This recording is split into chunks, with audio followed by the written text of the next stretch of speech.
Praise lord. ఈరోజు దేవుని వాగ్దానము రోమపత్రిక 5వ అధ్యాయము 3, 4, 5 వచనాలు చదువుకున్నాం చూడండి. అంతేకాదు శ్రమ ఓర్పును, ఓర్పు పరీక్షను, పరీక్ష నిరీక్షణను కలుగజేయునని ఎరిగి శ్రమల యందు అతిశయపడుదుము. ఎందుకనగా ఈ నిరీక్షణ మనలను సిగ్గుపరచదు. మనము అనుగ్రహింపబడిన పరిశుద్ధాత్మ ద్వారా దేవుని ప్రేమ మన హృదయంలో కుమ్మరించబడి ఉన్నది. ఎలయనగా మనం ఇంకా బలహీనులమై ఉండగా క్రీస్తు యుక్తకాలమందు భక్తిహీనుల కొరకు చనిపోయెను. నీతిమంతుని కొరకు సహితం ఒకడు చనిపోవుట అరుదు, మంచివాని కొరకు ఎవడైనను ఒకవేళ తెగింపవచ్చును. అయితే దేవుడు మన యెడల తన ప్రేమను వెల్లడపరుచుచున్నాడు. ఎట్లనగా మనం ఇంకనూ పాపులమై ఉండగానే క్రీస్తు మన కొరకు చనిపోయేను. ఇక్కడ వాక్యంతో మనతో ఏమని మాట్లాడుతున్నాడంటే, ఎవరైతే శ్రమ కలిగినప్పుడు ఓర్పుగా ఉంటున్నారో, ఏంటండి, శ్రమ కలిగినప్పుడు ఓర్పుగా ఉంటున్నారో వాళ్ళకి ఏం కలుగుతుందంట? ఒక పరీక్ష పెడుతున్నాడంట దేవుడు. ఏం చేస్తున్నాడండి? ఒక పరీక్ష పెడుతున్నాడు. ఆ పరీక్షలో కూడా ఏం కలుగజేస్తున్నాడు ఆయన? ఆ పరీక్షలో ఉంటూ మనము ఓర్పుగా ఉంటూ ఆ పరీక్షను గెలవడానికి, రాయడానికి మనము ఎలాగుండాలంట? ఆ పరీక్ష రాయడానికి మనం ఎలాగుండాలంట? నిరీక్షణ కలిగి ఉండాలంట. ఏం చెప్తున్నాడండి? శ్రమల యందు నిరీక్షణ కలిగి ఉండాలంట. శ్రమ ఓర్పును, ఓర్పు పరీక్షను, పరీక్ష నిరీక్షణను కలుగజేయనని ఎరిగి. ఏంటండి? నిరీక్షణ అనగా ఎదురు చూడడం. ఏ విషయంలో ఎదురు చూస్తున్నాం? ప్రజెంట్ ఇప్పుడు శ్రమలుగా ఉన్నది, జీవితం శ్రమలుగా నడుస్తున్నది, కష్టముగా ఉన్నది, ఇబ్బందిగా ఉన్నది, ఇరుకుగా ఉన్నది. అయితే ఇవన్నీ పోయి మంచి రోజులు వస్తాయని, ఈ దుఃఖమంతా పోయి సంతోషం వస్తుందని ఏం చేయాలంట? మనము నిరీక్షించే వారిగా ఉండాలి. నిరీక్షణ అనగా కనబడని వాటిని కాకుండా కనబడని వాటి విషయమే మనము నిరీక్షించే వారిగా ఉండాలి. ఈ లోకములో అయితే ఈ కష్టాలు పోతాయని మనము నిరీక్షణ కలిగి ఉండాలి.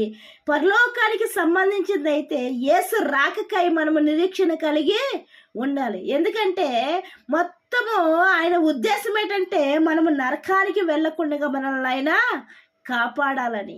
నరకం అనగా రెండవ మరణం అని, అది ఆరని అగ్ని అని దేవుడు వాక్యముతో మనతో మాట్లాడేవాడుగా ఉన్నాడు. ఈ సంవత్సరం ఆఖరి దినములలో దేవుడు వాక్యముతో మనతో మాట్లాడుతున్నారు.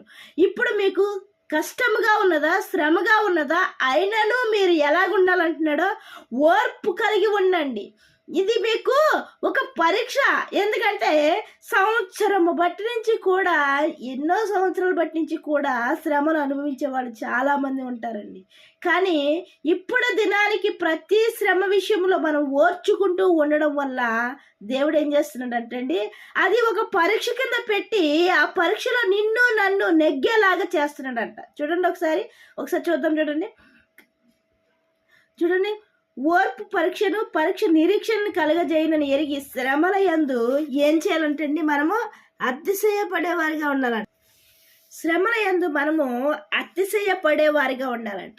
ఎందుకంటే ఎవరికన్నా ఒక డబ్బు వస్తే, ఒక ధనం ఉంటే, ఒక అందం ఉంటే ప్రతి విషయంలో అతిశయపడేవారిగా ఉంటారు. అయితే ఇక్కడ ఏం చెప్తున్నాడంటే వాక్యముతో, ఎవరైతే శ్రమ పొందుతున్నారో వాళ్ళు అతిశయపడండి.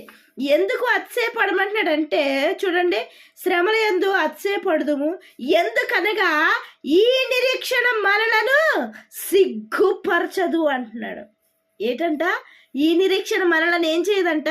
సిగ్గుపరచదంట. ఎందుకంటే నువ్వు దేవుని యందు విశ్వాసం ఉంచుతూ, రోజు ప్రార్థిస్తూ, రోజు ఆయనకి విలపిస్తూ నువ్వు దేవునిలో ఉండినట్లయితే నీవు శ్రమ పడినా కూడా అది నీకు మేలే. ఎందుకంటే ఆ శ్రమ నుంచి, ఆ శ్రమ వెనకాల దేవుడు ఏదో మేలు దాచి ఉంచి నిన్ను మంచి మార్గంలో నడిపించడానికి అయి ఉండొచ్చు, లేకపోతే నీకు ఒక మంచి జీవితాన్ని ఇవ్వడానికి అయి ఉండొచ్చు. దేవుడు ఆ శ్రమల్లో మనం అతిశయపడినట్లయితే ఆ శ్రమ నిరీక్షణ మనకేం చేయదంట?